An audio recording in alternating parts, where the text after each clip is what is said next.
A strange wind rises. Dark clouds swirl covering the sky.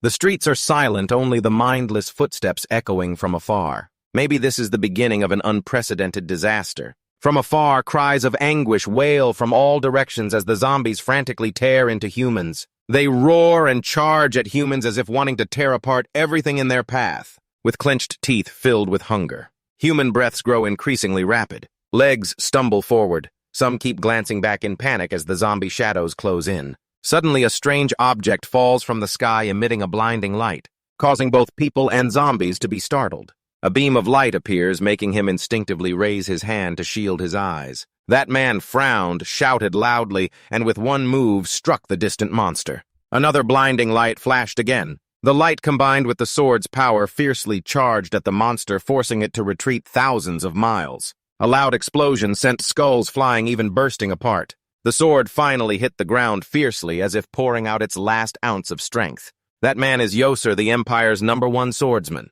He gripped the sword hilt tightly, his fiery eyes exuding majestic aura. Yoser sighed sorrowfully and exclaimed, "This is truly terrifying." "Indeed, the Hell Knight." A voice rang out, "Death Knight." Then a huge figure appeared. Some organs show signs of severe damage. His steps become unsteady.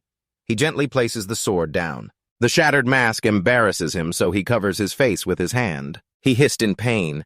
A demonic blood-red eye appeared. The fierce red in his eye gradually faded, replaced by a cold, icy blue, leaving a darker, more dangerous feeling than before. He suddenly touched all over, looking around suspiciously. He sighed in satisfaction, but couldn't help feeling pained by the current desolation. The flag was also scorched by the fierce flames earlier. Suddenly, a loud laugh erupted. He couldn't help but exclaim, "Good, very good. Finally, I have destroyed this cursed empire with my own hands. They say revenge is sweeter the longer you wait. A vow made 1,000 years ago is finally fulfilled." He questioned the one kneeling before him. "Can you imagine how great my joy is right now?" He laughed heartily. His true identity is Aklix Dogo, and the man kneeling on the ground is Emperor Helios the Hawkeye, Adel Lighter of the Empire. Seeing his triumphant laughter, the Emperor cursed loudly, tears and snot streaming down. "You bastard, do you dare kill all my people? You're a filthy demon. Even hell's torment isn't enough for you." Hearing those curses, he turned and laughed loudly, praising, "Those curses sound sweet. Now, have you asked everything? Can I proceed with the coronation ceremony?" Hogwarts, Adele Lighter angrily questioned, "What nonsense are you talking about? Someone like you wants to hold a coronation." He laughed confidently. "I'm the first person in history to unify all 6 greats, so calling me emperor is more than deserved."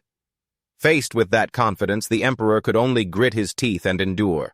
His legs began to move gradually. Suddenly, countless strange people appeared. He politely said, "Thank you for your hard work, my demon kings and death knights. Now bring the crown here." A luxurious crown studded with gems was handed to Dogo. The one holding the crown was Damien. The two stood facing each other for a long moment. The atmosphere gradually relaxed as Dogo praised, "Oh, my most loyal knight, the greatest merit that allowed me to sit here. All belong to you. How should I reward you to be worthy?" He looked at him silently for a while without speaking. Holding the crown in his hand, he pondered deeply. Dogo looked at Damien without saying a word, then stroked his chin and continued, "That really is a stupid question. You are my slave. Serving me is your greatest joy." Suddenly, he tossed the crown high into the air. This caught Dogo off guard, and he watched the glowing crown slowly fall. He involuntarily said, "Huh." The crown shattered into pieces, surprising everyone around. Everyone's eyes widened in shock. Dogo used his strength to hold on, creating a shield against Damien's power. The group around them also attacked with all their might. The battle grew more and more intense, reaching its peak. Finally, Dogo clutched his body in pain and questioned him. "What are you doing? I was clearly defending, so why did I never order you to do that?" He panted and said, "Finally able to act on my own." Damien looked at Dogo with eyes thick with gunpowder scent and utter contempt. Dogo, still not recovered, asked repeatedly, "How can you talk? I clearly erased your consciousness." He replied, "It's only like it was erased. I was never removed. I was trapped inside this body and witnessed everything." Dogo stammered in surprise, "What?"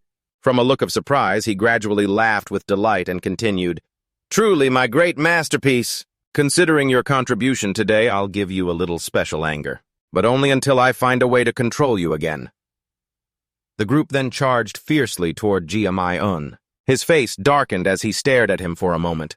A purple light flashed, reflecting on Dogo's face, causing him to grit his teeth in bitter anger. Jiamai-un made a strong move and immediately defeated his group of demon lords. Dogo couldn't help but be stunned and shouted loudly, "Just one move and all my demon lords are wiped out." Then Dogo raised both hands high as if summoning something. As expected, he summoned a group of zombies. They rushed toward him looking like hungry tigers eyeing a delicious prey. They charged wildly, roaring at Jiamai-un with greedy eyes. Jiamai-un remained calm and unshaken, looking at them without a flicker of hesitation. He coldly ordered them to stop. Jiamai-un used his power to control the zombies, preventing them from attacking him. With just one command, "Destroy yourselves," they screamed in pain. In less than 5 minutes, the zombies suddenly dissolved into smoke, reflecting a powerful light. Dogo watched from afar, gritting his teeth in bitter anger. He trembled and stammered, unable to speak clearly. "This is too absurd." Jiamai-un's face was cold as ice as he raised his fist and said, "I have created a monster equal in power to a god." Jiamai-un taunted, "That's right, you're very angry, aren't you? I understand if it were me, I'd be the same." Dogo wasn't to be outdone and immediately said back, "Don't think you've won yet. Even if this body is destroyed, I can still transfer my soul to a backup body and control you like before." He picked up a bow and arrow, surprising Dogo. "While trapped inside this body, I've always been thinking of ways to kill you. Just to kill you, I created a sword technique that can cut through even the soul." He fearfully looked toward the incoming arrow, thinking in terror, "There's no such sword technique. It looks too dangerous. Better dodge first." He widened his eyes and clenched his teeth in surprise. A fierce light tore through the space, flinging Dogo high into the air amid flying debris. Dogo panted and thought for a moment, then suddenly laughed loudly. "Just as I thought. There's no such strange sword technique." Suddenly, a powerful light shot down from above toward Dogo.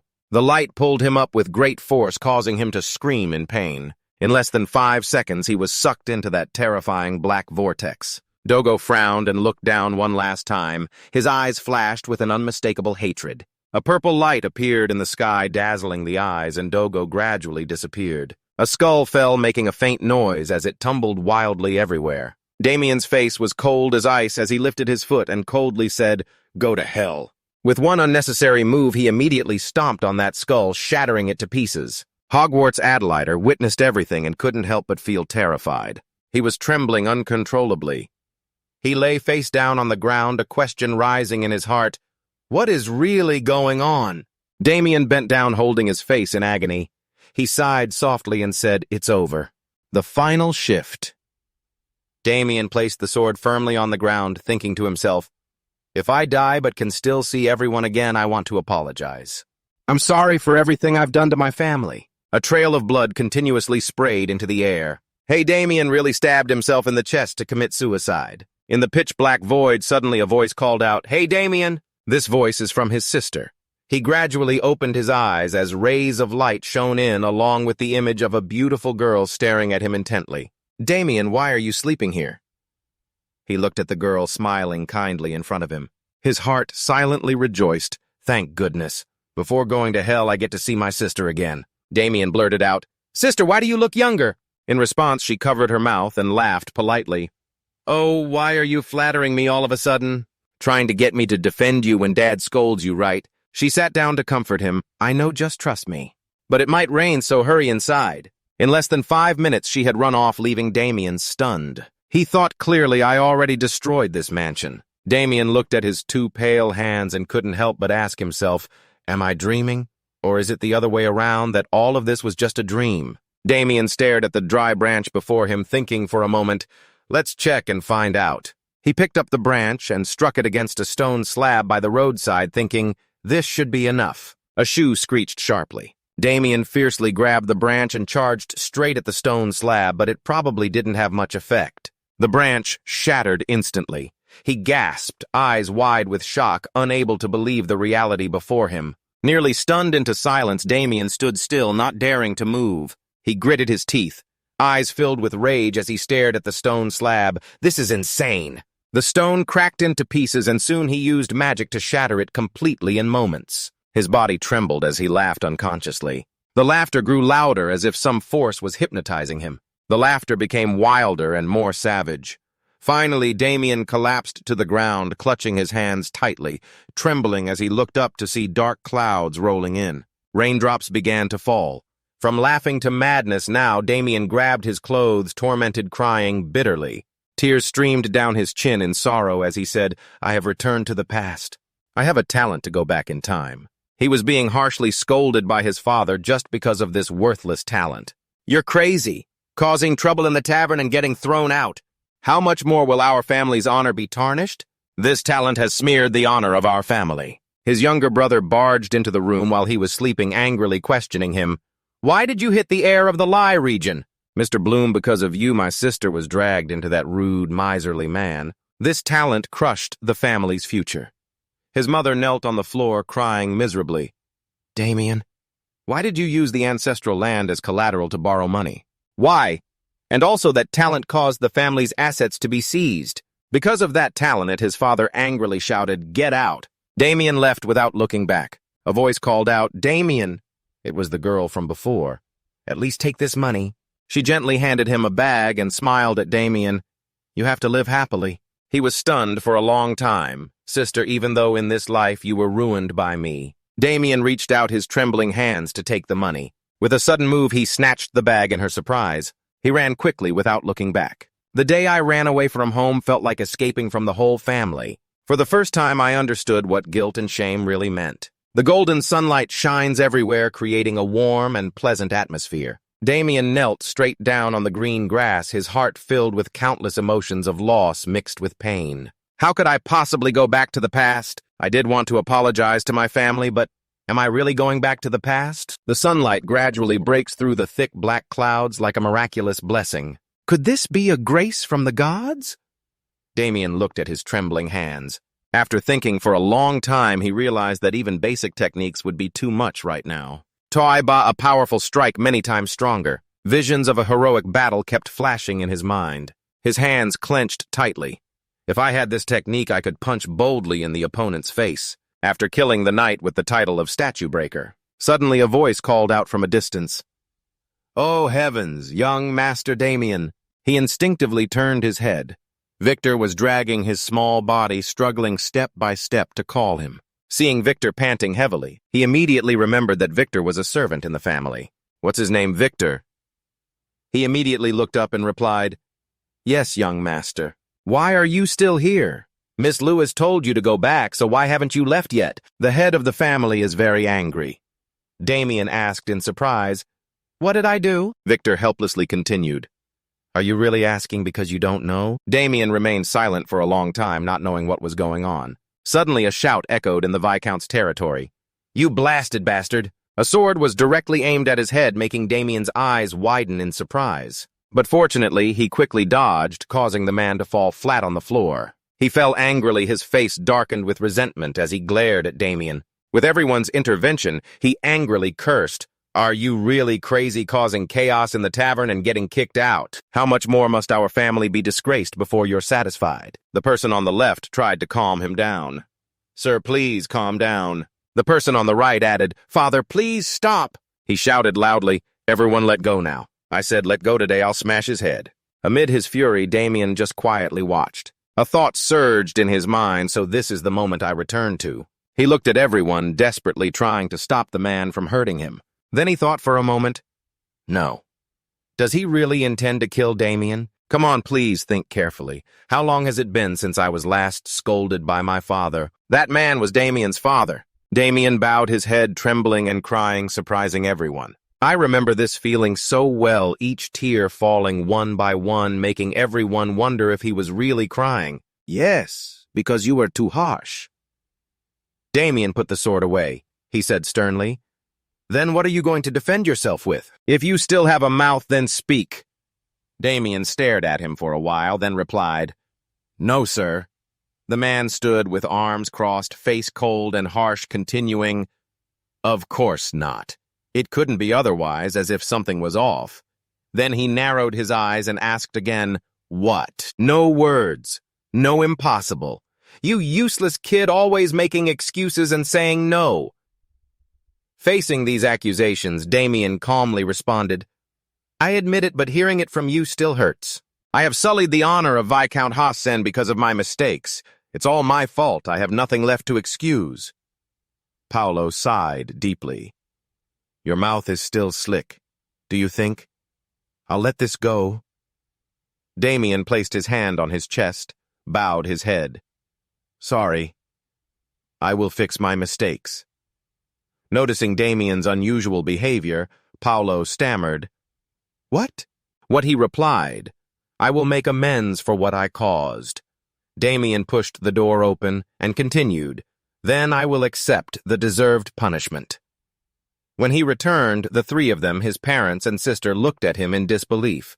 Paula said, Were you hit too many times that day as your mind messed up? In the bustling commercial city of Landavik Ork, the crowded streets suddenly echoed with a voice, Our young master has arrived.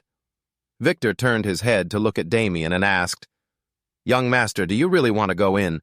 He didn't forget to warn, I've heard rumors there's a powerful force behind them. I'm afraid something bad might happen. Damien strode forward coldly, telling Victor, who was fearful, If you're scared, then go back first. Victor waved his hand. What? No, I can't. You're still going. I dare not run away. He thought to himself, Of course, if I escape with him, that would be better. Damien immediately reassured, Don't worry, I'll sincerely apologize to the boss.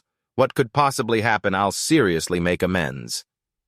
He watched Damien's back and thought quietly, Yes, if everything goes smoothly, that would be good. Less than 5 minutes later, he went straight in. Damien thought, I don't know why I went back to the past, but if the gods are giving me a second chance, I can't hurt them again or let my talent ruin my whole family's future. The two gate guards were stunned when they saw Damien enter. Huh. One crossed his arms arrogantly and asked, Hey, noble guy, why are you coming back here? The other raised a knife to threaten, Hey, we've already warned you don't show your face here a second time. Facing their hostility, he thought, It's been a long time, so I don't remember clearly, but strangely they seem familiar. After a moment, he politely replied, I want to apologize to the boss for the mistakes I caused before. The two men silently stared at Damien for a while. The one on the right couldn't hold back a laugh and muttered, So funny acting all dignified because he's a noble but surprising. The other said, Suddenly coming to apologize, I'll tell the big boss for you. The two stopped their rude talk in front of him, thinking he was just a thug from a broken family, but actually, he was more sensible. I think I heard his sister is a rare beauty. Oh, really? There's still a good catch in that house. One guy then directly used his dirty hand to stroke Damien's face. Hey, young master, suddenly, I want to accept that apology. That scoundrel continued, If you introduce your beautiful sister to me, I'll forgive you. The other couldn't help but laugh out loud and touched him. Hey, stop it. He's going to cry now. He widened his eyes in surprise. Oh, that's tough. The knife that was initially waved by him was now in Damien's hand. He calmly said, I thought I could do it, just apologize and go back. One guy angrily said, This bastard has gone mad, better lock him up. But it seemed I had overestimated myself. The hooded guy cursed angrily, snatching the knife from Damien's hand. What nonsense are you babbling about? But Damien not only refused to let him take it back, but also killed another man. Blood splattered all over his face, and less than 5 seconds later, the man collapsed right there. Damien taunted, Want to see? Then let me show you clearly. The remaining man stepped back a pace, drew his sword with a wary look at Damien's growing ferocity, and said, Let me show you what the thug son of the Purple Raven territory is really like. Now Victor stood far away, stammering, Young master. Seeing the scene before him, he cried non-stop, I thought you came to make amends. Loud shouting erupted, followed by a crowd murmuring, Oh, looks like a fight. Let's go see. Forget it, you don't want to get involved. Victor stood in a corner. Even the BSG guards couldn't help but worry. Young master, the two men holding weapons faced each other directly while one guy sat down in pain. The man said sternly, You bastard, do you know who we are? Damien calmly replied, I don't care who you are. Do whatever you want. The man raised his fist, revealing a powerful cobra tattoo, shouting, Sounds ridiculous, but listen. No one who messes with the Black Mask stays alive. He stared at the tattoo for a long time in a daze. Right. I finally remember Black Mask. An organization currently expanding its influence in Len Uok, and this is one of the taverns they target. This bill is really strange. I'm not paying it. When I complained about the sky-high food prices, they beat me up and mocked me in front of everyone. I'll pay, stop hitting me. Looking back now, I'm actually the one who should be apologized to. Damien's face darkened, then he smiled savagely, which made the crowd wonder, why is he smiling like that? That guy also stepped back fearfully, but still spoke boldly. Anyway, I won't go easy just because you're a noble. Get ready. Without waiting for Damien's reply, he charged straight at him, intending to strike. The sword grazed past, but with an extra move, Damien immediately blocked with his foot, causing the guy to trip painfully. Luckily, his face hadn't hit the ground yet. His eyes widened in surprise. Less than 3 seconds later, his face painfully hit the ground. He rubbed his reddened nose for a while. His pupils suddenly dilated when he heard him say that killing all of you here still wouldn't be enough, but I will endure it for my family. Damien held the knife in his hand with eyes filled with the strong scent of gunpowder. The guy saw him about to act rashly and stammered, wait. Blood splattered everywhere, frightening everyone present. Damien wiped the sweat from his forehead and silently watched the 2 men clutching their stomachs and legs in pain. A voice from afar caught his attention. Who the hell is that bastard? Zhang Yian turned to look at the 4 men staring at him with worry and fear. Is there more? The fierce leader said. Is he from another gang? He asked where you're from. He calmly explained again. It's not what you think. I came here to apologize, but realized I'm the one who should be apologized to. I need to file a complaint here, so take me there quickly. He lost patience and cursed. I don't know what nonsense you're talking about. If you don't speak, we can only beat you to pieces. He pointed at Damien and ordered to capture him. 3 muscular, bulky men immediately charged forward. He silently stared for a moment, then sighed helplessly. Troubles again. Damien made up his mind. Dirt and stones scattered everywhere. In just a few basic moves, he knocked out all those men. Damien stopped on the ground, creating a cloud of dust. He witnessed everything and couldn't help but feel shocked and scared. The group cried out in pain. My hand. He stopped right in front of them, causing them to retreat in fear. Damien wiped the sweat rolling down his cheek, blaming himself. Damn it. Was he out of breath just because of that? Damien pressed, Do you want to continue? He stammered in reply, No, I'm sorry. If you forgive us then, Before he could recover, he had to run for his life as Damien chased him. His strong hand reached toward him as if intending to kill him. Immediately cutting to a different setting at a busy tavern where people were happily eating and drinking, attention suddenly shifted to the person across. He froze, drool flying everywhere. A savage voice came from behind. Boss, you might have gone too far. The knife pressed close to his neck made him afraid to move. A single unnecessary move and Damien ended him immediately. Cold-faced, he said, That's why you should listen when I'm still calm. Everyone in the tavern, including the staff, were too scared to speak after witnessing the scene. Holding the knife, Damien wiped the blood still on his face and innocently looked around at everyone. Less than 5 seconds later, the crowd scattered, some screaming in fear. Mom! Run! Damien stepped inside, thinking, now the obstacles have fled. Suddenly, a man appeared upstairs, shouting loudly, What's going on? Where are the guards? The scruffy bearded man was the owner of the Anderson Home Tavern. Damien looked up and said, You must be the owner here. If you mean those guys outside, I've dealt with them all. A loud cheer immediately erupted. The man looked around, saw the defeated guards, and angrily ground his teeth. He defeated members of the Black Elder. Who are you to cause such chaos in someone else's business? Damien calmly replied. Damien Hazen. The man was stunned and asked again. Hazen, you mean the Marquis territory? He answered. Yes, I'm not here to cause trouble, just simply to get an apology from you. Anderson angrily asked again. What did you say? Damien continued. The prices here are too high, I complained, but your guards beat me and threw me out, and thanks to that I came back to cause trouble, and because of that my family and I have lost a lot. The man immediately questioned, Lost? Are you talking about honor? As you can see, I'm probably too old to understand what you're saying. Anderson looked at Damien with malice and continued, From what I know that Count Hasten has no honor left to lose." He stared at him silently for a while. Anderson's clubhead pointed down at the arrogant man and said, "You foolish noble, do you really think I'd apologize just because you said that? Use those cheap tricks and pay for that mess." He sneered with contempt. "I get it, I'll forgive you if you apologize, but if you want that, fine."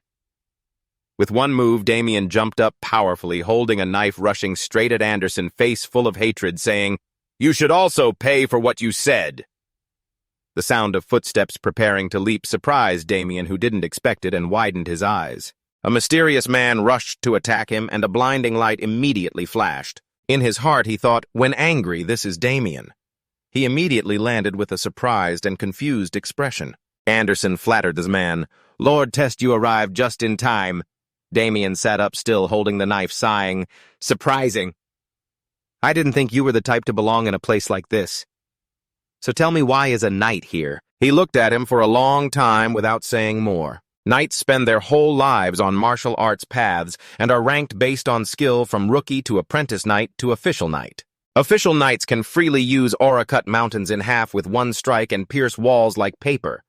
They are superhuman beings. Anderson laughed proudly, bragging, "Right, Test here is an apprentice knight, almost like the boss of the Black Snake Gang. You're as good as dead." Damien looked up at his smug face and mocked, "So he's an apprentice knight. That probably explains why I sensed that aura." Test frowned, his heart boiling.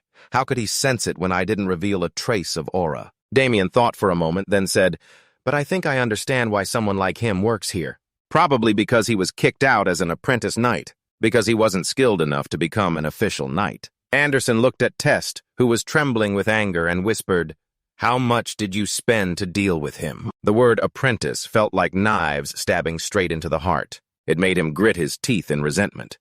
He replied, "I'll talk about that later." Rocks flew everywhere. A loud noise echoed. It turned out Test had jumped up, raising his sword, shouting, "I will tear your mouth apart." The sword was slowly moving toward the head. But Damien remained unfazed, silently looking up with contempt. Quick as lightning, Damien dodged the sword thrust aimed at him. Test landed safely and wildly swung his sword at Damien, forcing him to frantically dodge. Analyzing as an apprentice knight, he's pretty good. His movements are reckless, but his attacks are sharp. His eyes filled with hatred as he charged straight at Damien. Damien continuously dodged from one attack to another for quite some time. Damien took a step back, thinking, "I'm reaching my limit. I can't move too far with this body. I have to focus on strengthening my stamina first." Seeing that, Test gritted his teeth and cursed the bastard. "Let's see if you can dodge this." He raised his hand, releasing an incredible power. Damien dealt with him in that moment. The sharp, glowing tip of the sword directly rushed toward Damien. He closed his eyes, telling himself, "Then I have to respond with matching skill. What kind of monster is that guy? If I kill all humanity, there won't be any joy left in this world. He is the legendary assassin, the master of the killing sword, the shadow assassin. So shut up and get out of here if you don't want to die." He raised his sword majestically. He laughed eerily and said, "So you still don't understand? Looks like I'll have to kill one more person. You want to die, so I'll show you my secret technique. To me, most of the human body is clearly water. Once you reach this level, the sword pierces straight through flesh. You should have run when I gave you the chance." He suddenly realized something, turned around, terrified by the scene before him. Stammering, but I already cut you in half. How is this possible? Don't tell me you're immortal." He had entered the crosshairs. A savage, unprecedented fear gleamed on his face. A redundant move, he gently cut off half of Ted's body. He suddenly screamed, "What? How did you use my secret technique?" The laugh grew more sinister. Suddenly, a painful sensation began to emerge. Stiffly, Dami silently watched him collapse to the ground as blood gushed out violently. Dami's gaze grew increasingly intense. He always thought like this. His enemies never knew what killed them. After becoming the Death Knight, I gained an incredible ability to absorb the skills and strength of my enemies and turn them into my own. A scream of fear echoed. It was Anderson. He looked at him with eyes full of fear, his pupils wide open with sweat pouring down like rain. Anderson ran down to where Damien was standing, bowing repeatedly. "Please forgive me for mocking you, great Lord Hazen." He presented a chest full of countless treasures, also known as compensation for damages. He asked, "Is this enough to forgive my mistake?" He turned his head to look back, thinking for a while. "I just want him to apologize, but I guess I have to take this compensation." He said, "It's not quite enough, but I'll accept it for now." Seeing a shadow lurking outside the door, Damien turned his head and shouted, "What are you doing out there? Come out quickly and clean up Victor." He poked his head out, stammering in reply, "Yes, yes, young master." Victor looked at him cautiously, thinking, if I hadn't seen it with my own eyes, I wouldn't believe when he learned swordsmanship. Anderson's group respectfully bowed and wished the Lord a safe journey. Victor looked up at Damien and laughed. "I've never seen so much money in my life." Anderson gritted his teeth in resentment, silently vowing, "I will find a way to get that money back from you bastards. I will talk to the big boss of the Black Serpent." "Oh, right." Just as the words ended, a sword slash swept past one of his ears. That is called the secret sword kill technique. Damien lightly brushed off the knife and calmly said, "Money made me forget about the punishment." Anderson grabbed his severed ear with both hands, hissing in pain. "My ear." His face darkened with contempt as he looked at him and said, "Tell the Black Serpent if he dares touch a single hair of my family, I will not forgive him." Anderson clutched the cut part, trembling silently, cursing, "Bastard! I will not let this go." No longer caring about his surroundings, the two of them walked away leisurely. He thought to himself, "I know very well that doing this won't erase my past sins, but in this new life, I won't disappoint my family anymore." "Let's go home, Victor," he immediately replied. "Yes, young master." The sky gradually turned golden in the Irwin Bloom territory. A person was feeling his face, admiring himself in the mirror and saying, "Honey, have you ever heard this love always leaves pain?" He lazily lay on the chair and asked, "What nonsense are you talking about? That serious face, are you about to go to battle somewhere?" He chuckled and replied, "No, I'm looking for love." At the residence of the Marquis Hazen, Damien yawned sleepily while walking. "It's been a long time since I had such a good sleep." Victor followed behind, softly saying, "I'm really jealous. I was so worried about yesterday's matter I couldn't sleep a wink." One hand flies away, two legs fly away. He considered those words nonsense and calmly replied, "Isn't everything settled?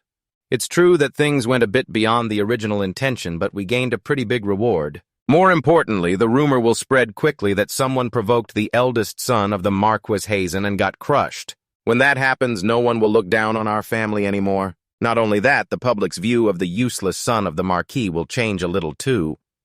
Victor watched Damien's arrogant demeanor and couldn't help but worry. "I didn't know before, but he seems to have realized who he really is now." He gently expressed his opinion. "Everything sounds fine, but what worries me is the Black Serpent. Not only did you beat up his men, but you also messed with some real swordsmen he hired." Hearing that, Damien turned back to reassure, no matter how gutsy they are, they wouldn't dare touch nobility. And if they do, I will stop them. Don't worry. Victor immediately replied, "Yes, sir. Actually, even I think your swordsmanship is no joke. Hey, young master, since when did you know how to use a sword stance?" Damien turned away to avoid Victor's suspicion and evasively replied, "That I just practice randomly when I have free time." Suddenly, from afar came a loud shout, "Damien!" That call immediately caught his attention, and when he turned around, Damien saw a tall, muscular figure sprinting full speed towards him. It was his beloved father who shouted angrily, "You little brat! Where were you all day yesterday? Don't tell me you caused trouble again." His mother immediately called out, "Honey." Damien was stunned and dared not move because of his father's agitation. Dami replied calmly, "Don't worry, as I said, I've already taken care of everything I caused." Then he turned proudly to Victor and said, "Victor, show him the shiny gold coins that instantly fell out of the bag." Both his father and mother were stunned by the dazzling gleam of the gold. Victor also handed over a paper and solemnly announced, "This is the land contract." Damien calmly explained, "I went to the tavern where I was kicked out to clear up the misunderstanding and found out the calculations were wrong. The tavern owner gave me this compensation as an apology." Hearing that, his mother was almost faint with joy. "With this amount, we can finally pay the overdue wages." Paul L. still couldn't believe it and immediately asked, "Is this for real? Can I trust you?" Damien simply replied, "Of course." His mother added, "Honey, it must be real. Otherwise, how would the boy get this money? Damien glanced at Victor and continued. He went with your son. He gave Victor a wink. I'm telling the truth, right, Victor? Victor scratched his head and stammered, Yes, yes, yes. Jim Ian continued. Now, do you believe me, Father? He just hummed in response. Meanwhile, Mom was so moved she couldn't hold back and said, So it's true, honey. She smiled affectionately at Damien. I'm proud of you, Damien. Victor, from across the room, looked at Damien thoughtfully. Young master, you've become a habitual liar, haven't you? On a bright sunny day, heavy breathing was heard repeatedly. Damien was running frantically, panting heavily, looking exhausted, but his eyes still burned with fierce determination and unwillingness to give up. His face gradually showed surprise and concern. Even though I haven't moved much, I'm already out of breath. My body is too slow and weak. I have so much to do but can't do anything in this state. Damien lightly touched his pocket as if searching for something, but thank heavens I still have this. He took out a sharp, purple glowing item. What is this? It's a type of medicine formulated by the Alchemy Academy to boost stamina and energy. The Alchemy Academy is more than just the Alchem Kilo group specializing in pharmaceutical concoctions. He thought to himself, I remember now. Their medicine used to be traded at prices comparable to gemstones. I'm really lucky. The corner of his mouth twitched into a smile. Damien took a decisive breath, tensed his arm muscles, and silently marveled. This stuff is powerful. If I want to get stronger quickly, I have to build my stamina first. I have to return to my previous level like in my past life a few years from now. That damn immortal creature will appear in this world. Damien gritted his teeth in anger. Before that moment, I have to have the strength to kill him. Only then can I protect the happiness of my family. Damien sighed, deeply resolved to run forward without stopping. This time I will definitely kill you, Dogo. On a quiet late night, when the full moon rose over Landwalker the Black Snake base, a fat man was gnawing on a chicken leg and disdainfully said, He's useless now. He was also the strongest we hired. Such a disgrace. A subordinate asked, What should we do, boss? Should we heal him? The fat man's face appeared. He replied without any sympathy, just get rid of him. And that man was Cedric Walker, leader of the Black Mask. The subordinate stammered, Is that okay? The man cleared his throat and hesitated. Just toss him somewhere. He's no longer useful. With enough money, you can buy anyone. A voice rang out. Things have come to this. Test struggled to stand up boldly, taunting, Oh, Test still has the strength to stand, huh? How about this, you'll get healed. Maybe I'll hire you again. Test's hand trembled, holding his sword, and he screamed angrily, Die, you bastard! The wind rushed past, but his foot was suddenly blocked by something. It slowly crawled onto his hand, causing Test to scream in fear. Well, what is that? A voice called out, Could the leader of the Black Mask be the target in our contract? XD Joker responded immediately without hesitation. Of course. Let's see what you can do. Test struggled and shouted, You bastard, let me go! The bearded man began chanting Zahed in Oi everywhere. A monster appeared face to face, causing Test to struggle and stammer, What the hell is that? The pure white teeth, along with saliva splattered everywhere, made Test's face darken. He begged, Please spare me. That small mouth began to open wide, accompanied by an uncontrollable craving. Less than 5 minutes later, Test was completely inside the monster's empty stomach. Painful screams echoed throughout the room. In the end, only one leg of Test fell out. Watching the Joker witness the entire event just happened. He covered his mouth and exclaimed, Disgusting! The man in black beside him asked, Satisfied now? He pinched his nose and grimaced, replying, Yeah, but be cleaner next time. He respectfully bowed his head and said, Understood. So what's the next contract?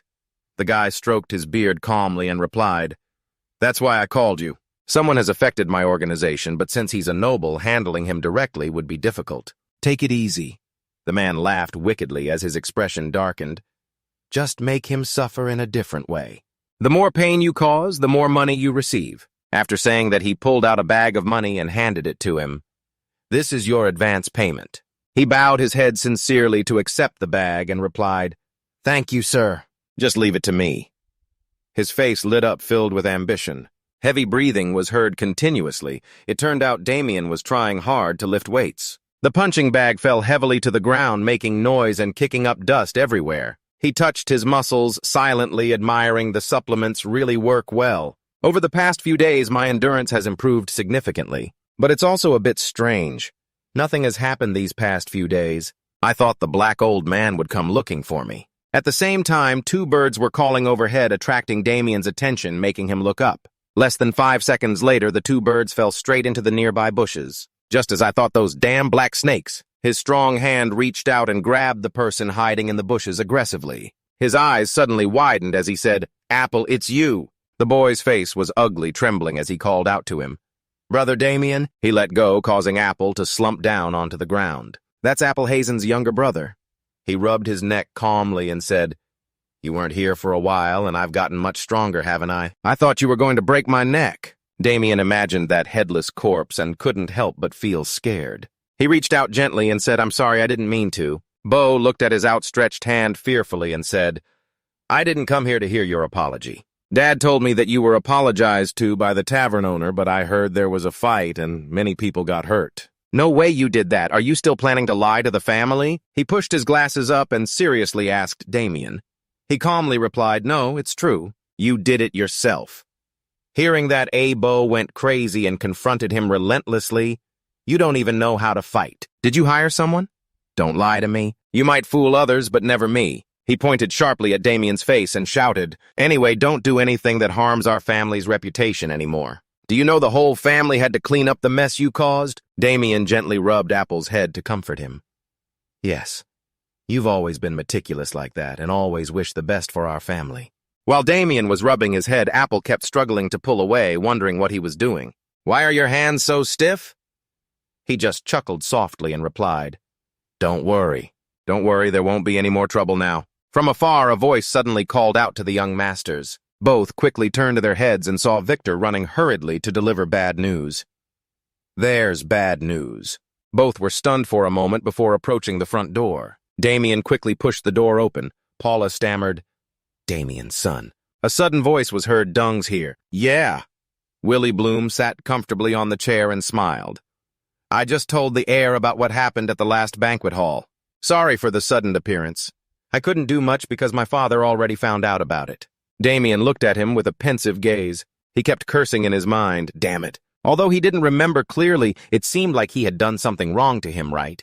Quietly. "Mr. Bloom," he said with a sinister look, and continued. "You remember everything that happened, don't you? What did you say when you imagined it?" "I didn't mean to," he said. "Sorry if I offended you." Damien angrily questioned, "What, you didn't mean it? Not only did you insult me, but you also insulted my sister's honor. How could you not mean it?" He responded casually. "You're a bit drunk." I didn't say anything. Willie, Mr. Bloom?" He leaned close to Damien's ear and whispered something that made him exclaim, "What?" He smiled wickedly and continued, "So what? What if I really did say that, you idiot? I shouldn't have fallen into his bait of provocation." Mr. Duong punched him hard in the face, knocking him flat on the ground. Blood sprayed everywhere from his nose. Back in the present, he looked at him with arrogance. He thought to himself it was strange that someone about to become a knight was defeated by him, and wondered what the other wanted. The corner of Irwin Lee. Mr. Bloom's mouth curled up, clearly amused. "So what should we do now? It may sound a bit embarrassing, but I have always admired Miss Lewis," Paula asked sharply. "What do you mean, Irwin Lee?" Mr. Bloom replied calmly. "Please approve the marriage between me and Lewis." Everyone in the room was stunned, eyes wide with surprise. Damien frowned. "He's doing this again. In his past life, he did the same, taking advantage of my unstable family for profit." Willie, Mr. Bloom," he continued. "If we do this, it will simply be a minor family matter. We can pretend nothing happened." Facing those words, Power just bowed his head and refused. "We can't do that." Upon hearing the refusal, Willie... Mr. Bloom frowned angrily. Baulo still gently explained Lewis already has a fiancée. So he lowered his head and said reproachfully, "What about the humiliation I had to endure? Can the Hazen family really handle the wrath of my clan on their own?" His face darkened as he forced a choice. "Either pay the price for offending me, or marry Lewis to me." Baulo thought silently, "Lee Bloom is one of the most noble families in the kingdom.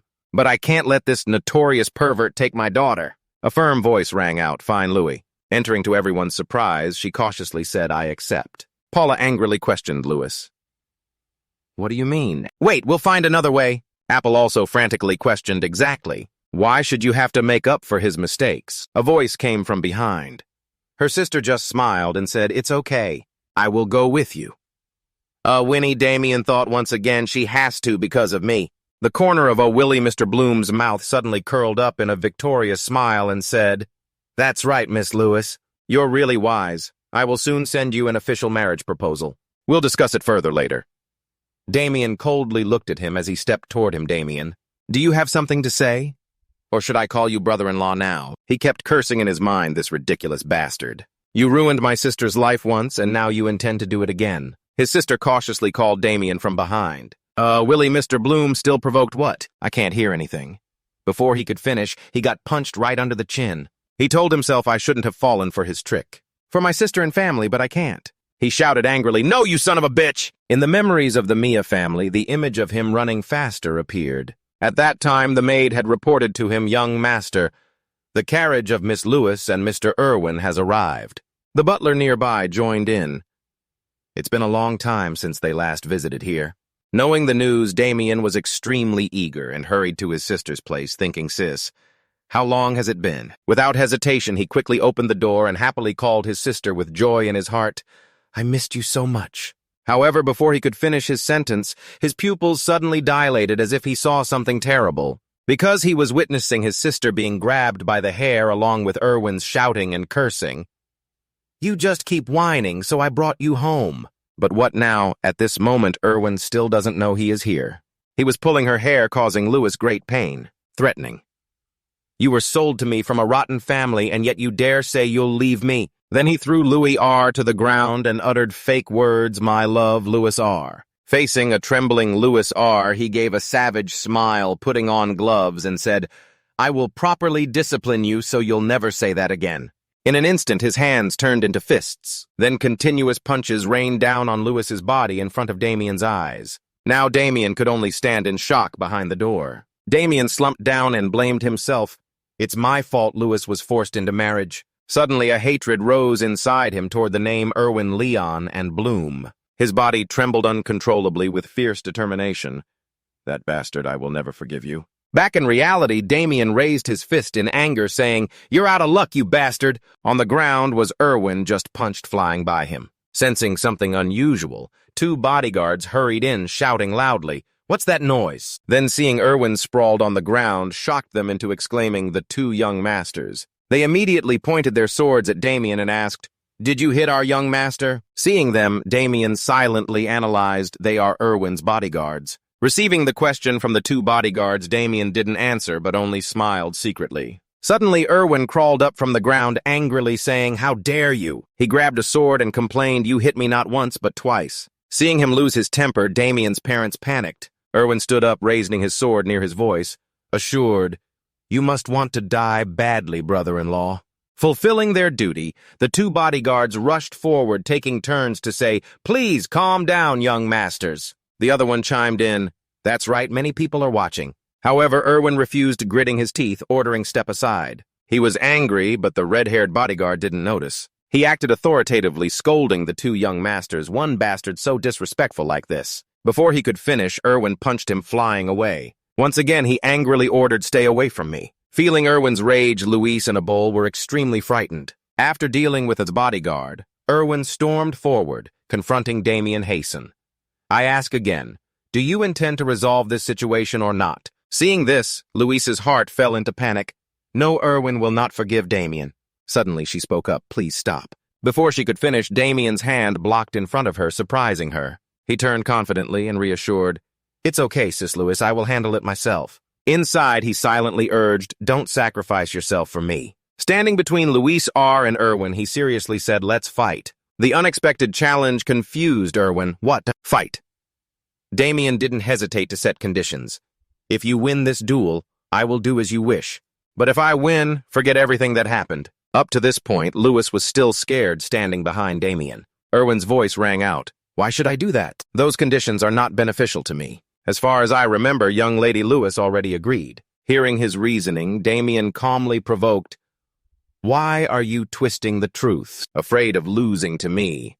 Provoked by him, Irwin lost control and cursed silently.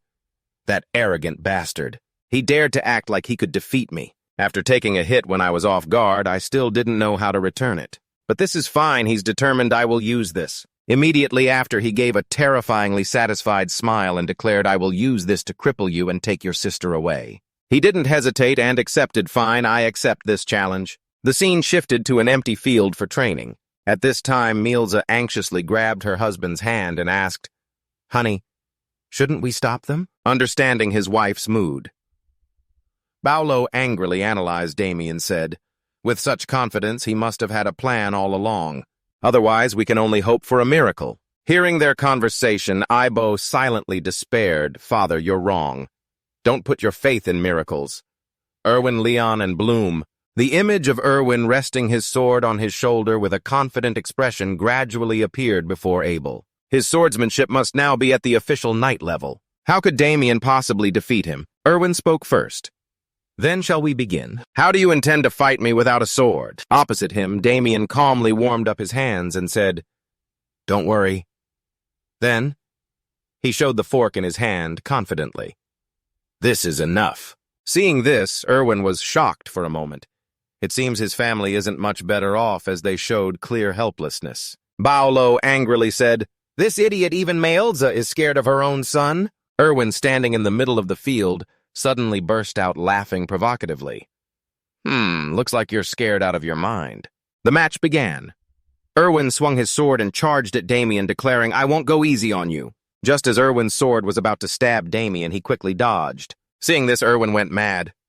How did he dodge that? Suddenly, he tightened his grip on the sword and resolutely said, if that's the case. Dangerous sword strikes were then unleashed. A lion appeared behind Irwin, roaring fiercely in sync with his sword attacks. Still, Damien easily dodged his attacks. After the attack, two water-like marks appeared on the ground as if swords had clashed. A whole area of land was affected by the sword slashes. Around Damien, something started to appear.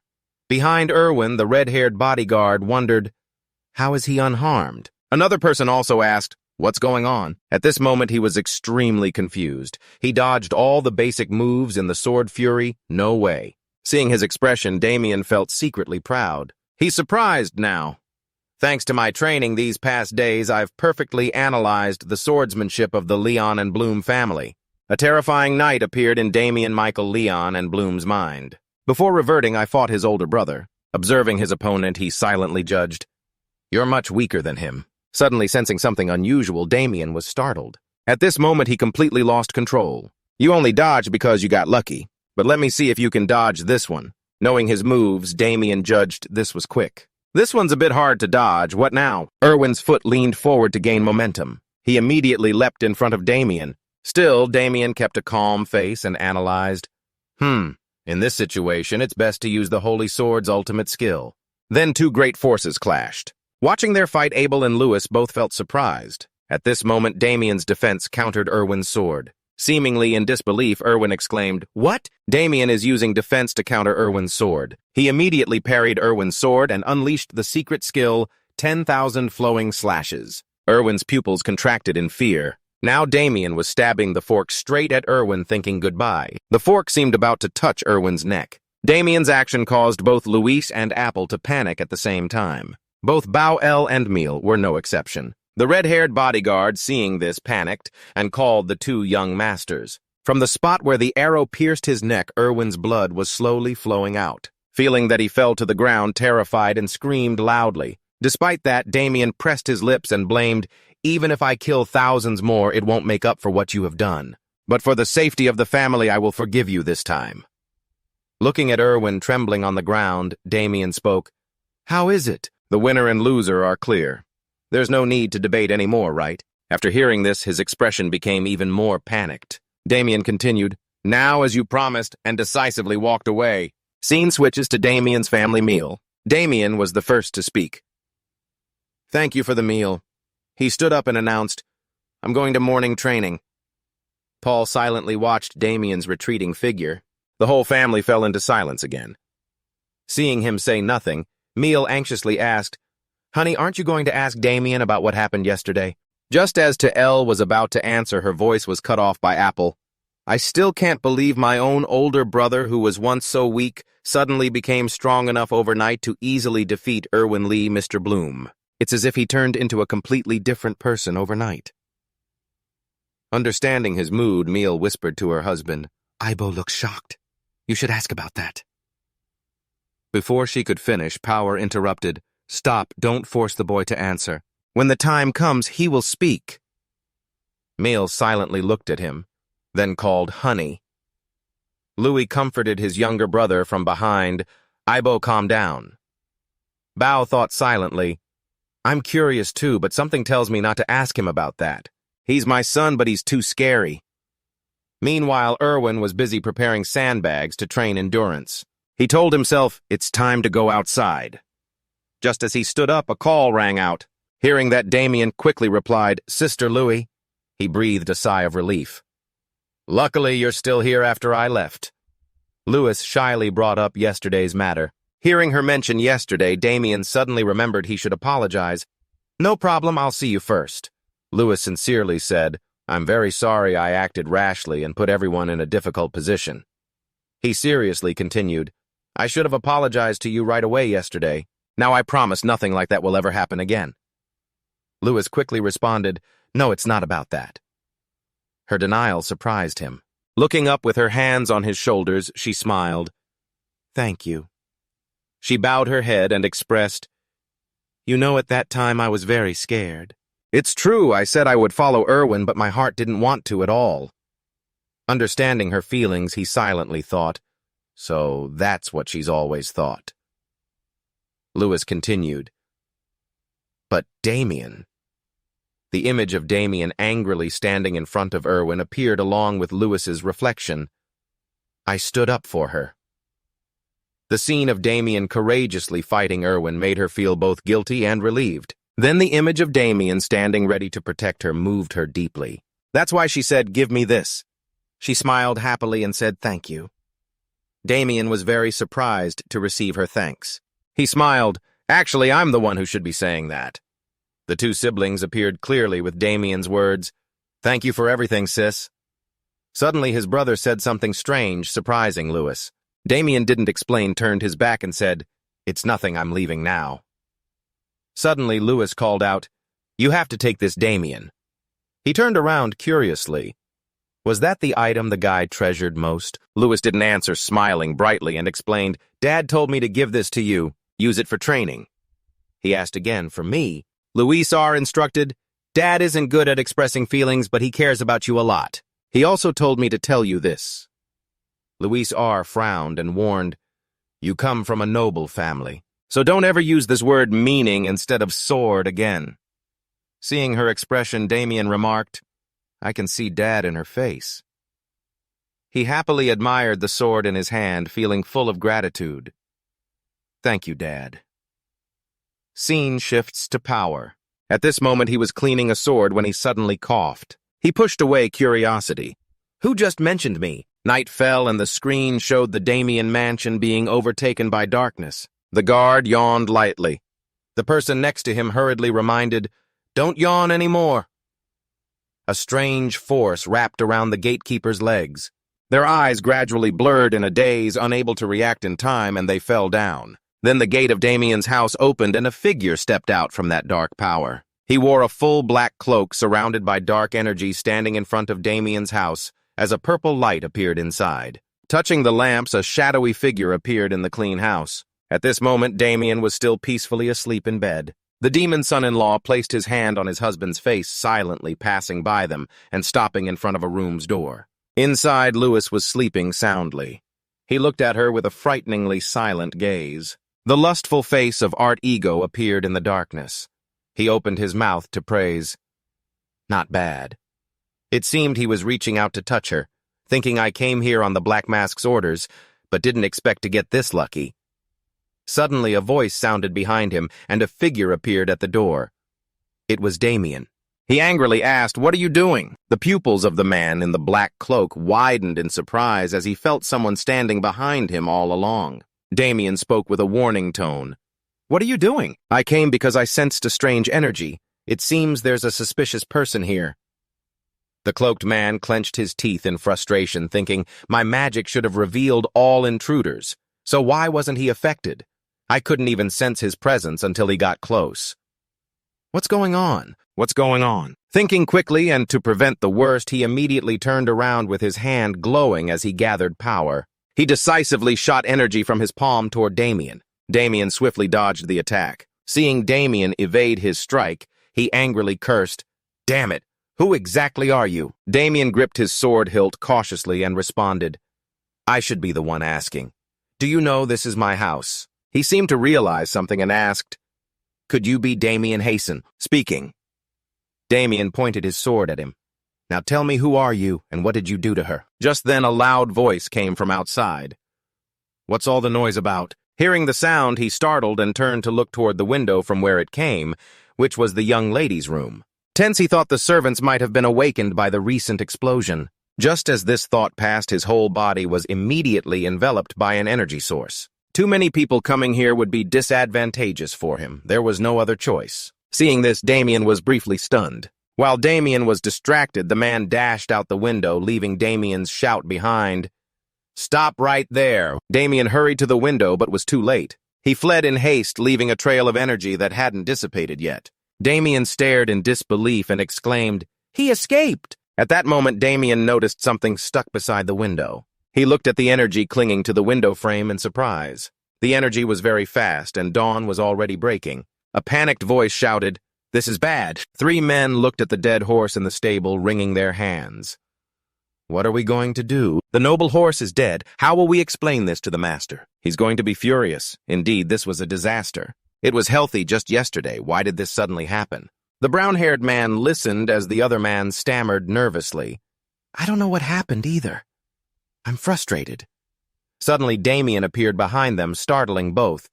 "I have a bad feeling, young master. The matter is... Seeing both of them panic, he patted their shoulders to comfort them. "No need to panic. I just came to confirm one thing. I won't blame anyone. Just let me borrow this room for a while." The 2 men looked at him blankly and replied, "Yes, sir." Damien placed his hand on the dead noble horse. He sensed the energy of the person he met last night within the horse, which made him somewhat tense. "So the trail of the energy I lost track of last night has led me to the stable where a horse has died. There's no doubt the angry energy belongs to a mana user, a magic practitioner. That means it's a dark mage." He recalled when he peeked into his parents' room last night. "It seems like my family still doesn't know about this. There's no need to make them worry over it." He turned his head toward the source of that energy. It ran straight into the forest toward a cave. Art Ego stood in front of a cart, laughing joyfully, looking at the bottle in his hand with pride. "The leaders of the Black Sand or whatever are truly foolish. He actually gathered all the things I asked for. I said it was for a curse, but that was just a lie. With these materials, I won't lack anything for experiments in the near future." Suddenly, he sighed regretfully. "Anyway, I really have declined. Just think now, I have to take on the best-tier requests just to earn some pocket money. But considering the church is hunting me, there's no choice but to hide for a while." As he finished speaking, footsteps sounded so foul. Hearing the voice, Art Ego startled and turned around. Damien stood in the shadows sneering, "Old and still living all alone like that. Maybe open the window a bit for some fresh air." He hadn't recognized who it was yet, so he stammered, "You? Who are you?" Damien confidently stepped out of the shadows, making him realize, "You're the eldest son of Viscount Hazen, the one from yesterday." "How did you find this place?" And he answered casually, "I followed the stench you left behind."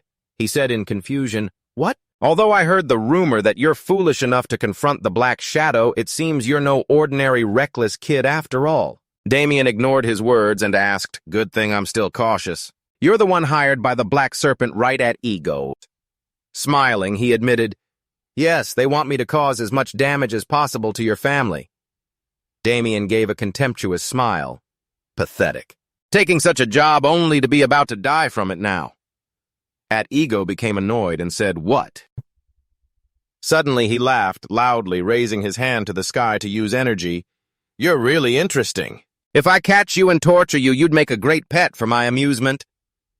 Damien immediately gripped his sword hilt tightly and said seriously, "Too bad that won't happen. You know I promised myself that in this life I won't kill anyone unless absolutely necessary. However, there's one exception."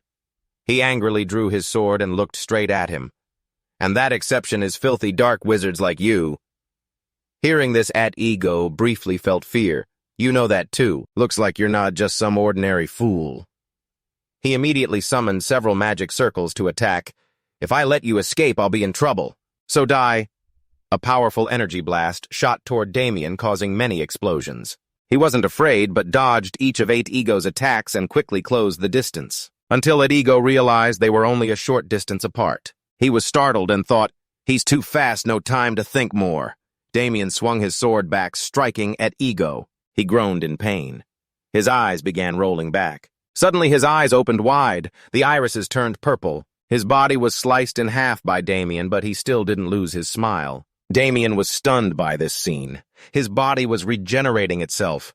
This is the ability I saw at the mansion. Compared to that crappy job, he's stronger than I thought. From the slash wound, he successfully reassembled his face and laughed loudly. That recent attack was nothing to me. Damien frowned, anger clearly showing in his eyes. Then I'll cut you until not a single piece remains. After saying that, he swung at his energy form's body. At Ego watched each of his sword strikes and praised, "Looks like your reputation lately isn't without reason." But suddenly Damien felt his hands stop moving. At Ego's voice rang out at that moment, "You walked right into this. You're already dead." Damien turned his head toward what was wrapping tightly around his arm. Just as he looked forward again, countless mouths opened wide and lunged at him. "I've set magical traps everywhere to deal with the church's pursuit." He looked at the thing in front of him, thinking, this is getting dangerous. At Ego's entire face was enlarged by his energy, and he smiled wickedly. "You'll regret defying a high-ranking Julan. Your whole body will rot and die slowly." Damien's pupils widened tensely as his energy was swallowed up by the enemy's power. He was engulfed by the energy, revealing only his head. That thing wrapped tightly around him and extended outward. At Ego no longer smiled triumphantly. The arrogant kid just shortened his own lifespan. He remembered the sinister look of the Joker saying to him, "The greater the damage, the bigger the reward." So this actually qualifies.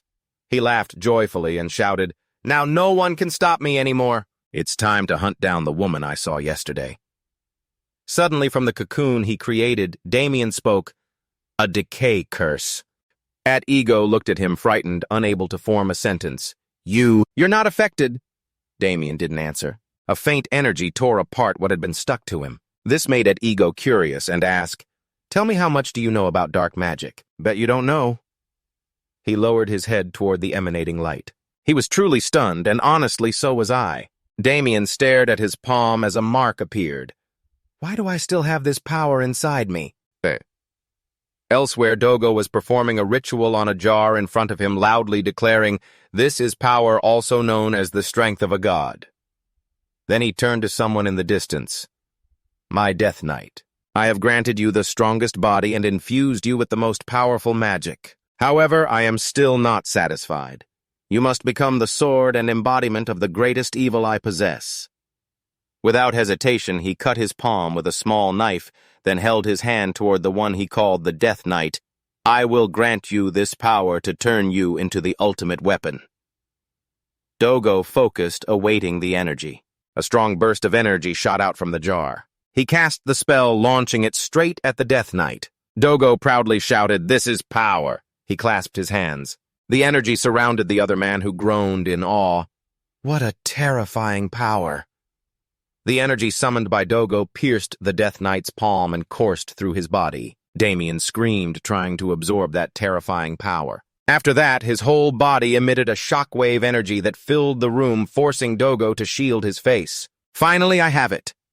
The Death Knight's eyes opened wide, revealing mysterious potential. A divine power sigil appeared clearly above his head. Damien frowned, thinking, no doubt this is the power of greed. It's the strength I once possessed as a Death Knight. I thought I lost it when I reset, but now it's returned as I've focused again. Damien saw a surge of energy rushing toward him. He quickly kicked away the energy orb. At Ego immediately spoke after seeing him dodge the attack. "Now answer me. How did you survive my curse?" Sa. He replied coldly. "Well, doesn't everyone have an ace up their sleeve?" Hearing this made At Ego grimace in anger. Damien recalled his terrifying expression earlier and thought, Oh, and that guy said he's a high-ranking member of Julan, right? I've heard of Julan, an organization that specializes in assassination using dark magic. No wonder he's so strong. His expression turned grim, an ace up his sleeve. Seeing this, Damien felt something was about to happen. Something was wrong. The longer this drags on, the worse it is. I have to finish this quickly. His bracelet suddenly emitted a strange blue light. I planned to save this move for confronting the church, but it looks like I have to use it now. He looked at him curiously. You have an ace up your sleeve, too. The bracelet shone intensely. Art Ego was confident and imposing in the energy burst from the bracelet. A strange black tattoo appeared on his body. Black veins showed on his face and his eyes turned completely white. Damien looked at him blankly, thinking, that's a lot of dark mana. That bracelet must be storing and hiding mana. Within the energy, a many-eyed demon face appeared. No matter how you break my magic, you cannot withstand this power. He pointed at Damien and shouted, burn and die in eternal hell. The demon face opened its mouth wide, lunging to bite him. Under the impact of the energy, a huge explosion occurred where Damien stood. When the energy and dust cleared, he was no longer there, thinking he had eliminated the threat to himself. At Ego smiled triumphantly. It's over. He was burned by the flames of hell, eternally burning even after death. Then Damien's voice echoed, you've seriously misunderstood something. He startled, shouting inwardly within the flames. Damien continued, the power of greed isn't to extinguish magic. His face showed a dangerous expression appearing behind the attacking flames which surprisingly surrounded him. Damien sneered contemptuously, but to absorb all the dark mana of evil. At Ego gaped in shock. The power of greed. How can someone like you have such terrifying power? Damien assumed a battle stance, his whole body radiating a pitch-black energy. It doesn't concern you. Just think of me as having better gear. Then angrily clenched his teeth, thinking, when really pissed off, you have to use the power granted by the one you hate the most. However, to defeat the enemy before him now, he had no choice but to use the skill of a Death Knight. At Ego panicked, thinking, is that the Aura Blade? It's a sword technique said to be wielded only by those who have reached the Swordmaster realm. How could he possibly wait? Damien firmly gripped the sword hilt, raised his cold hand, and slashed sharply toward him the soul-severing sword. At Ego stood dumbfounded, watching the sword strike like lightning. His upper body severed from the lower half, and the stones on the ceiling cracked and fell to the ground, landing in two pieces with At Ego. Damien's eyes blazed with strong energy radiating from his body as huge stones fell crushing At Ego. Before he could moan a word, Damien pressed the sharp sword tip to his temple. If you tell me before you die, I'll lessen your pain. So the two hiding spots of the Black Snake hurried to the Lenwuk trading city. A carriage was rushing across the city bridge. Inside, Damien sat silently reading a book. Victor, who accompanied him, curiously asked, how is the young master now? Why do you insist on returning to Lenwuk? He smiled lightly and replied, my most loyal servant, Victor, if you really want to follow me, please keep quiet. Hearing this, Victor looked at him with a judging gaze. Your face looks relaxed, but the face on the book you're reading doesn't. What are you concentrating on reading? Before he finished, Damien closed the book. He looked excitedly at the face on the book and introduced, this is the black dark magic tome I just acquired. Then he recalled the moment he beheaded At Ego after killing that dark sorcerer. Victor frowned, crossing his arms and acting, I may be a fool who can't read, but I know a lot. The black dark magic tome is extremely dangerous and hard to absorb. Suddenly he sniffed because he sensed something. What's that smell? From the start, until now, the carriage suddenly stopped, surprising both of them. The door opened. Damien quickly stepped down with a bag emitting a strange smell. We've arrived. He handed the damp bag to Victor, who looked confused. Victor, I have something I want you to do for me. What is this? A human head. Victor was stunned, holding the head without words as if he couldn't believe it. He looked confused inside the bag. Young master, listen. Even if I'm a fool, this kind of joke... Before he finished, he saw the eyes inside the bag staring straight at him for a few seconds, terrified. Victor screamed, then hurriedly threw the bag away. Damien caught the bag skillfully, and Victor, panting and stammering, shouted, Young master! He quickly signaled for silence to calm him. Quiet, look, it's watching. What is that? Damien reached into his pocket and said, Explanation later. First, you need to do a few things for me. He held out the head and the book before Victor. Just deliver these to the place I specify so no trouble arises. Victor's face was a mix of worry and fear as he looked at him thinking, trouble. Then in front of a tower, Damien approached it. Easy to find indeed. The two guys sneered when they heard his sarcastic tone. Who the hell are you? He looked at them with a serious face and introduced, I am Damien Hazen of the Hazen Air Domain. They sneered upon hearing that Hazen scoundrel sounds like pig's trotter sounds like crap. Suddenly, the man wearing an eye patch covering the light of his other eye exclaimed, Wait, this name sounds like the leader we mentioned before. Damien calmly spoke. So you know who I am already, huh? I have business to settle with your leader, so quietly step aside. The eye patch man didn't care and pointed behind him. Oh yeah, go straight ahead. Damien was a bit surprised by his attitude and asked, You don't need to hear the reason at all. Suddenly, the man next to the eye patch guy pulled out a gun and loaded it calmly, then fired a signal shot into the sky. Damien watched his every move in bewilderment. Suddenly, the eye patch man smirked contemptuously. Do you think we'd say that to you? What did you just do? At that moment, people wearing black cloaks began to peek out from the rooftops, some rushing quickly through the alleys of the houses toward the red signal. Damien coldly looked at that man and answered his earlier question. What else would I do? This is the gift our leader prepared for you. Very quickly, Damien was surrounded by those people. He saw this and sneered, Don't regret it. Elsewhere, a man was casually enjoying each sip of his drink. Zabachan sat there full and drunk, enjoying delicacies, fed by two beauties with satisfaction. Thank you, Z the Rich. I feel very happy today. The robot blushed as Zayman May put down his glass and said, One more drink. Zaydorit saw the two of them so happy and spoke up, 2 days like this is my honor. Zaybatian laughed loudly. Really? Yes, gentlemen, I'm even more grateful you came here. Suddenly he looked at the man and exclaimed, Zaydorit talked about the commercial spots that other business organizations have. I think Hakza can take them all over. The man was surprised when Zaybatian said that and exclaimed, Really? He put down the glass in his hand and continued, Yes, the red light district could be fully controlled by Hakza. Z. Derek asked skeptically. If so, that's great, but what if others oppose? Sebastian smiled slyly upon hearing this. I have the power, those guys are no problem. Just then, the drunk robot interrupted, Sorry, I wish I could do something for you. The man quickly replied with praise. Sir Robot, protecting the city yourself is already precious. Security guards in a big city like Lanuk are no easy matter. I know you're humble, but there's no need to be so modest. Hearing the compliment, the robot chuckled joyfully. Is that so? Both of them started laughing heartily, satisfied. If anything comes up, just tell us, we will help you as much as we can within our power. Commander, you're so cool, have another drink. Zaydop replied softly. Thank you very much, then. He tried to keep a smile on his face, but secretly despised those two. He didn't want to bow down to these trash anymore. Soon Hakza will take over this city, then they will be the ones bowing to me. Suddenly a soldier rushed into the room, nervously stammering, Boss! Zay-Quarik looked at him annoyed and grumbled, I have guests. Can't you see? I sincerely apologize, but there's something urgent to report to you. Hearing this, he immediately went outside. What is it? The soldier fearfully whispered into his ear, then he shouted loudly, causing the two in the room to stop all activity. Damien Heisenberg clenched his teeth in anger, thinking about Artigo and the paper. This is the list of ingredients needed for the curse.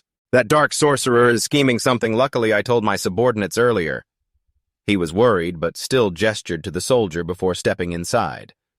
I understand. Go ahead, sir. But is it okay to leave him like that? What are you worried about?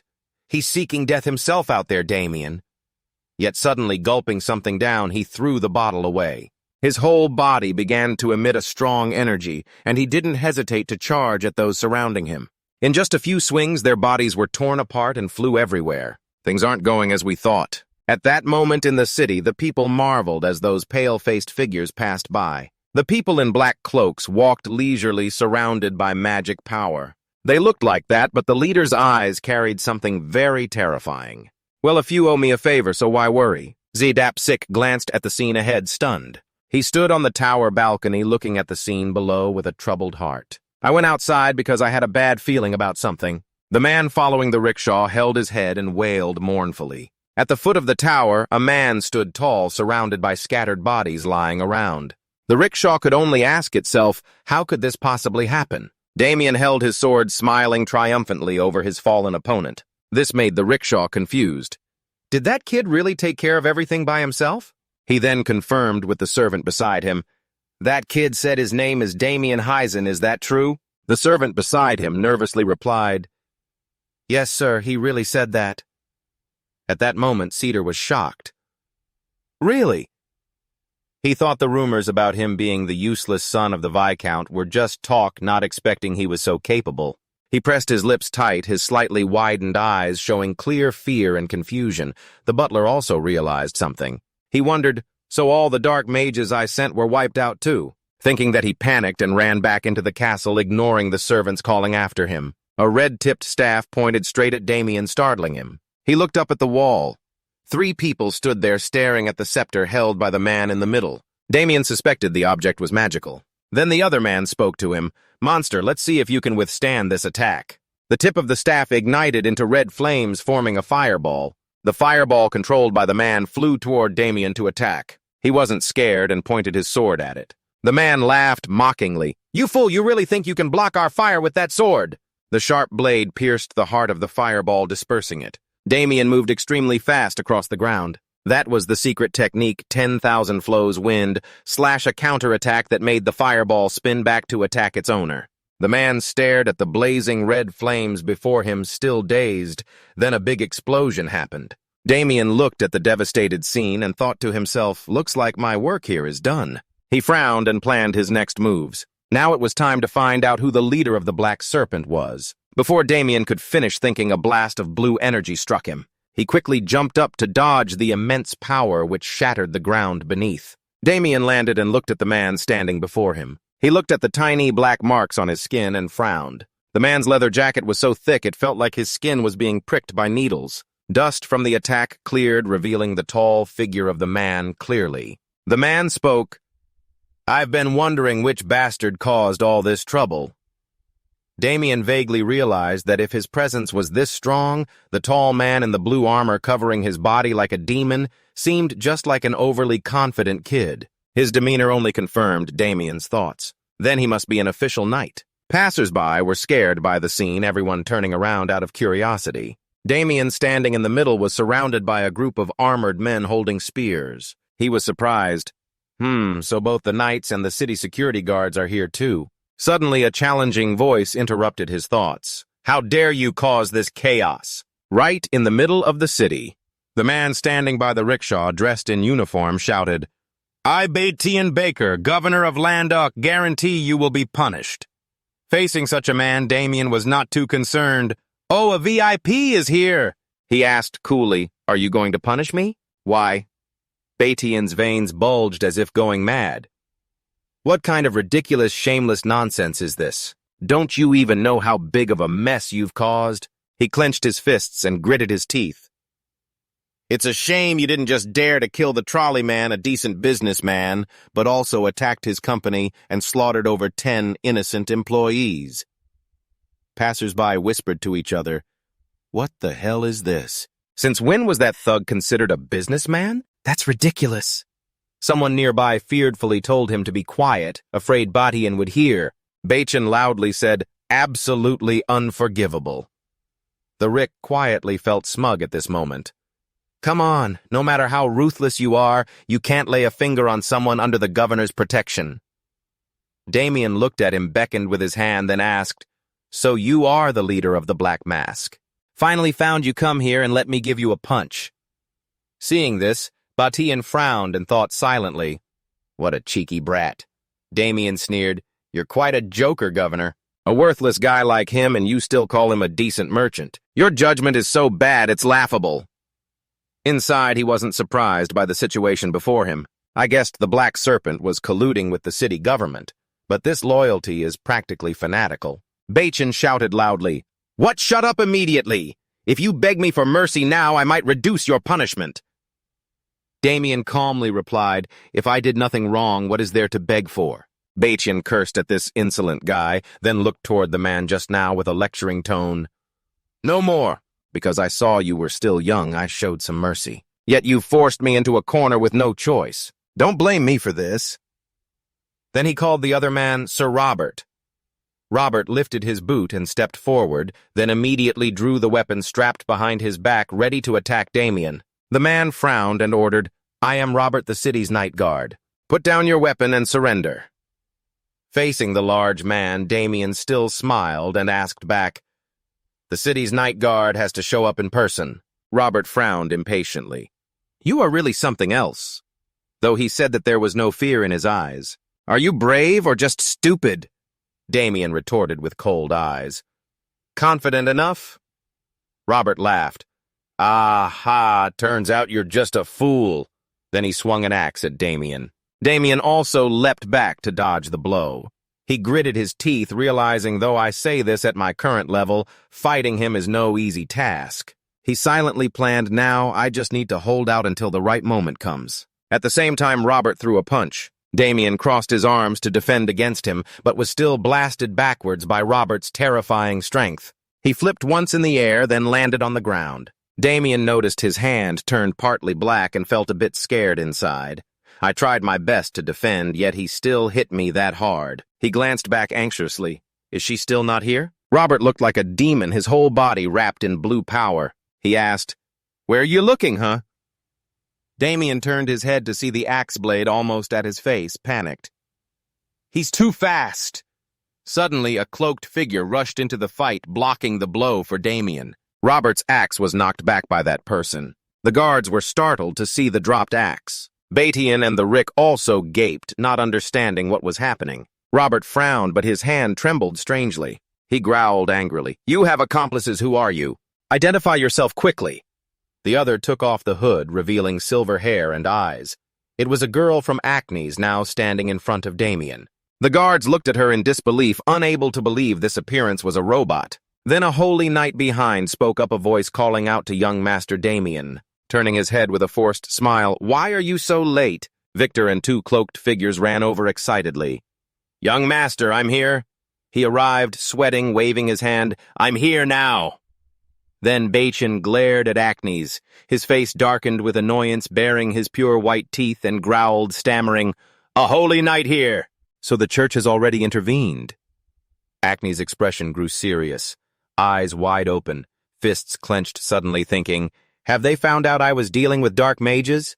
On Damien's side, Victor asked Han, "Are you okay?" But Han pinched Victor's cheek, making his face twist and unable to say more. Without looking at Victor, he smiled and replied to the question, "Han is not okay at all.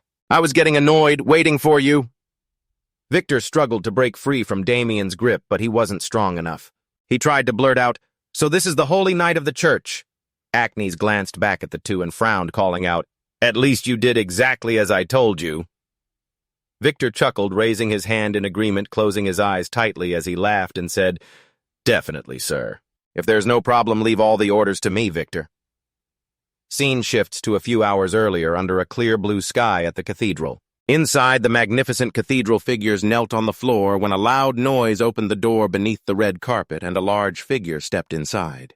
A girl praying with her hands clasped suddenly heard the noise, turned around confused before she could respond. Victor's face was shocked and sweaty. His eyes brightened as he exclaimed, "This is a branch of the Holy Church Cathedral, isn't it?" She stood up and stepped toward him politely, replying gently, "Yes, is there something wrong?" He held a bag in one hand and something else in the other. Both items emitted a purple light. Victor held them out to her, saying, "The young master ordered me to bring this to the church as quickly as possible." His words changed her expression to alarm. Her pupils dilated. This was evidence of someone colluding with dark mages. Her face darkened as she reached for the book. "Let me see, Victor." He quickly handed it over. "Ah, sure." She took the book, emitting strange magical energy, her voice serious. "Though weak, this energy is definitely dark magic." Looking closely at the lotus symbol on the book, her tone grew more suspicious. The girl sharply snatched the bag from Victor's hand before he could react. He reflexively reached toward her and quickly opened the bag, revealing a bundle of hair tied into a ponytail. She pulled up the ponytail, and to Victor's shock, it was a man's head, causing him to recoil and stammer. A figure standing behind the head's spotlights brightened as he said, "Finally found him a Zito, one of Julan's leaders." The girl raised her hand to her chest, stammering, then flung open her cloak. The figure was Acne's. Her eyes suddenly brightened with a sharp, determined look as she stared straight at Victor and asked, "Where is the person who sent you to bring this to me now?" "Victor, take me to him." Her expression softened, her gaze lowered as she spoke gently. "Are you Damien?" Victor looked surprised by Acne's sudden change in attitude and responded to both. "Yes, it's me. I've received the evidence. Now the cathedral will handle this." "Of course." Just then a cyclist and another man approached the three. The two men spoke anxiously to each other. "We won't interfere with the cathedral's affairs. Just go ahead." On one side, Acne's politely bowed with her hand on her chest and said, "Thank you very much." Damien looked at her kindly and smiled gently. "The holy night of the cathedral. Everything is unfolding just as I hoped." Thinking of the cathedral, images appeared of people kneeling and praying. These were people who dedicated their whole lives to serving the Lord. Images of them distributing food to the hungry showed they were always kind and charitable to the common folk. Then appeared images of villains, their half-faces shadowed in darkness. When facing heretics and demons, they would not hesitate to sacrifice even their souls. They were a fanatical group, and the images of those wielding swords and shields at the forefront of the cathedral were the holy knights.